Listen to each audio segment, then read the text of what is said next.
This is a juvenile Philippine brown deer. And recently lang ito na-hunt. Ito mo. Amoy ano pa, amoy daing pa. Yun, yung tuyong karne.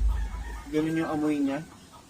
And ito, mga pakpak ito sa buntot ng Luzon, Rufus Hornbill. Bata pa. Itong nakuha nila. Ito yung cast niya, itim pa. Pag nag-mature to, pulay-pulay ito. Tapos merong parang cast na ganun. Pero ito bata pa. Sariwang-sariwa pa. May amag pa.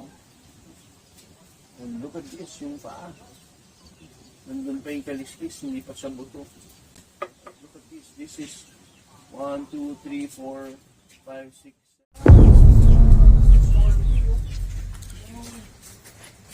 Kamakailan lang to ah.